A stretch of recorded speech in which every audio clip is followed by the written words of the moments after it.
Saudara, pergerakan pemudik yang hendak melakukan penyeberangan dari Pelabuhan Bakauheni, Lampung menuju Pelabuhan Merak, Banten mulai landai pagi ini. Meski begitu, masih ada 54% pengguna jasa transportasi laut jalur Selat Sunda yang belum kembali ke Pulau Jawa.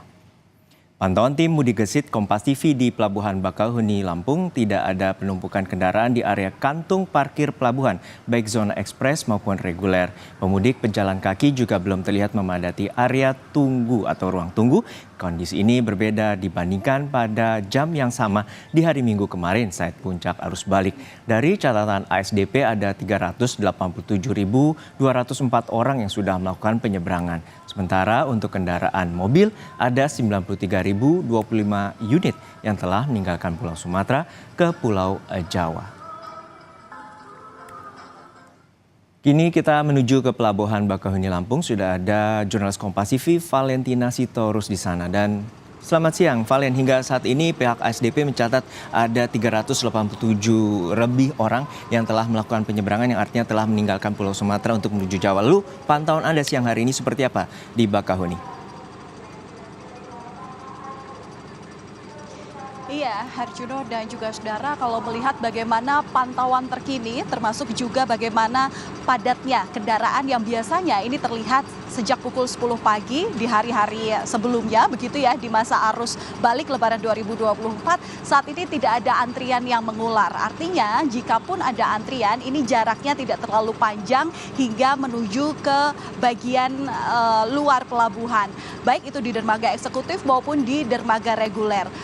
Tadi kami juga sempat melihat di ruang tunggu, utamanya di zona ekspres begitu ya, bahwa memang tidak ada keramaian tertentu begitu yang jumlahnya mungkin hampir sama dengan kemarin di hari Minggu. Ini tidak terlihat. Kemudian juga masyarakat yang melakukan scanning tiket di Garbarata untuk bisa masuk ke dalam kapal ini juga tak terlalu berarti jika dibandingkan dengan 14 April 2024 lalu.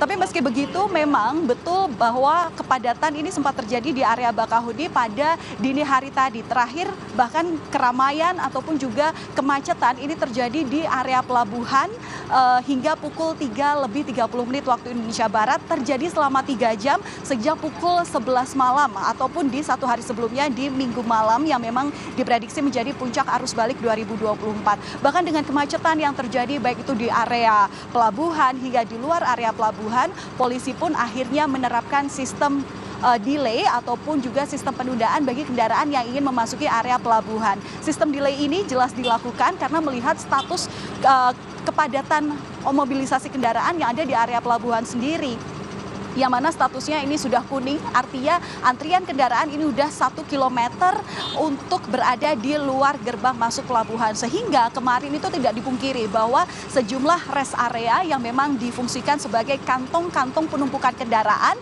itu terjadi di kilometer 20B, kilometer 33B, dan kilometer 49B. Namun semuanya itu sudah teratur karena juga dilakukan proses screening tiket begitu ya, artinya dilakukan upaya perlambatan kendaraan untuk bisa menuju ke area pelabuhan, sehingga di dalam pelabuhannya sendiri memang sudah bisa diatur sedemikian rupa untuk bisa kondusif begitu kendaraan bisa masuk ke dalam kapal. Kemudian sejak pukul 10 waktu Indonesia Barat, jika sebelumnya ini terus ramai, kendaraan terus datang baik itu roda 4, kendaraan angkutan penumpang hingga pejalan kaki, hari ini tidak terlihat. Ada sejumlah faktor yang mempengaruhi, Juno dan juga saudara, adalah terkait dengan penambahan trip perjalanan kapal yang memang kemarin menjadi instruksi khusus daripada Kementerian Perhubungan. Dalam hal ini adalah Menteri Perhubungan Budi Karya Sumadi. Memang terlihat kalau dari data per kemarin di tanggal 14 April 2024, trip perjalanan kapal sendiri ini mengalami penambahan. Ada 130 trip yang mana memang telah diupayakan dibandingkan dengan hari sebelumnya yang hanya dilakukan 123 trip. Ini menambah jumlah angkutan penumpang juga untuk bisa melakukan penyeberangan dari Pulau Sumatera ke Pulau Jawa. Kemudian kalau melihat secara data, memang kemarin itu bisa dikatakan jumlah daripada pemudik yang ingin kembali ke Pulau Jawa itu jumlahnya membludak. Utamanya adalah mereka pejalan kaki yang angkanya naik 40% jika dibandingkan pada tanggal 13 April 2024 dari 10 ribuan kemarin menjadi 14.692. Kemudian untuk roda 2 ini bahkan naik angkanya 50% dari yang sebelumnya 13.146. Kemarin ini di puncak arus balik ini angkanya mencapai 19.792.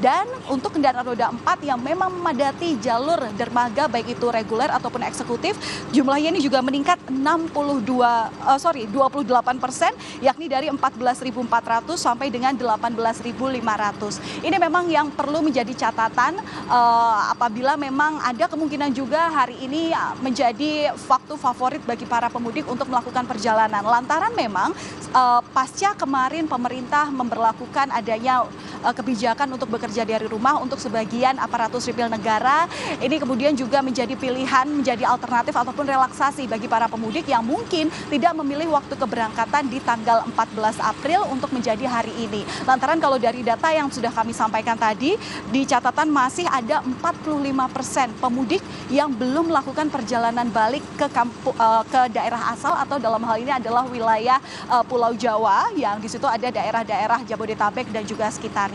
Kemudian juga ini menjadi bentuk efektivitas daripada semua kebijakan yang memang diperlakukan apabila ada penumpukan kendaraan. Selain tadi kalau misalnya di luar area pelabuhan ini dilakukan sistem penundaan bagi kendaraan yang ini menuju pelabuhan, kemudian juga screening daripada tiket perjalanan apakah sesuai dengan tanggal keberangkatan sehingga mereka bisa melakukan perjalanan. Tapi untuk di area pelabuhannya sendiri juga sejumlah skenario ini diberlakukan, dari yang mulai penambahan armada kapal, kemudian juga penambahan trip perjalanan untuk bisa melakukan perjalanan dari Pulau Sumatera ke Pulau Jawa, dan juga pembatasan antrian-antrian dalam kantung-kantung penumpukan penumpang yang dikondisikan sedemikian rupa di area pelabuhan Bakauheni sendiri.